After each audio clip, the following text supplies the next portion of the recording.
I've been asked by a number of the Kingsmill's families, but not only the Kingsmill's families, quite a number of other families linked to the Kingsmill massacre. As is well known, there was 110 murders carried out by that same gang. But I'll go straight into this. JITV has been funded to the tune of hundreds of thousands, moved into Tandragee, and have sticking their nose into something that they know nothing about. Cut a long story short, the stuff we have worked on for years, they have stumbled into the middle of it. Unfortunately, one family's been, which is their choice to go to them. But what has happened?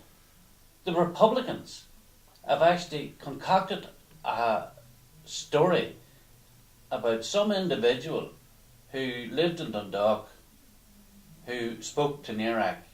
The story was concocted by the Republican movement in South Armagh to try and take away from what they did over the 30 odd years of the conflict, and especially what they did in Kingsmill. After what we have done and the risk people have taken to get this information out in the first place, and the people who have come forward with this information, we now find that an organisation being given hundreds of thousands of pounds that knows nothing whatsoever about the situation in South Armagh is taking statements from Republican sympathisers who has all of a sudden got a conscience. They have no conscience. And I could name, only legally I cannot name the individual who actually concocted the whole thing, who knows that his name is going to come out as the man that organised the Kingsmill massacre. And I would ask JIVT to stick their nose out of it, because they have no idea what they're talking about.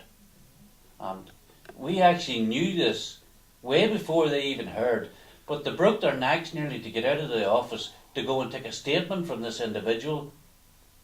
He was a Republican sympathiser. They took it to a certain solicitor, and all of a sudden the whole thing is turned around that there was collusion. We're not standing back anymore and letting this happen, because it's another and total disgrace, and it's dishonouring the name of good UDR men and policemen who served in South Armagh and who were murdered in South Armagh. How dare yous, Republicans, setting yous up for propaganda, because you don't know the area, you don't understand the Republican movement, you don't understand what happened, and they walk you straight into it.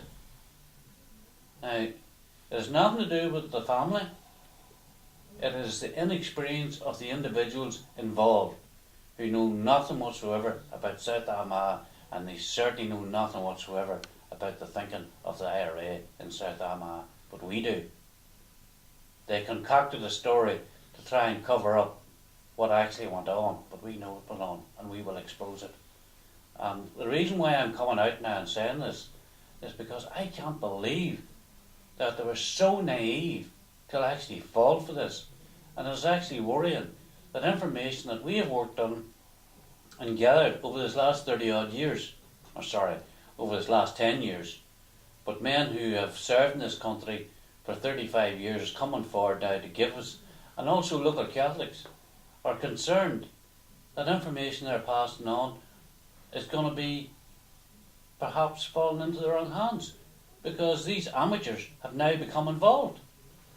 Well, we're not standing for it, and I'm telling you now, keep out of our affairs and stop trying to undo the work we have done, because if you don't, we will be outside your doors protesting, although I'm not allowed to use the word protest, but I'm going to use it in this situation, because it's the likes of my father and my uncles and my neighbours and the Kingsmill families that you are trying to undo the opportunity of getting justice for. Well, we're not going to stand back and let you do it.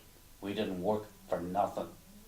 None of us are getting big money to do what we've been doing, and especially over the last 3 years, so you stay out of it.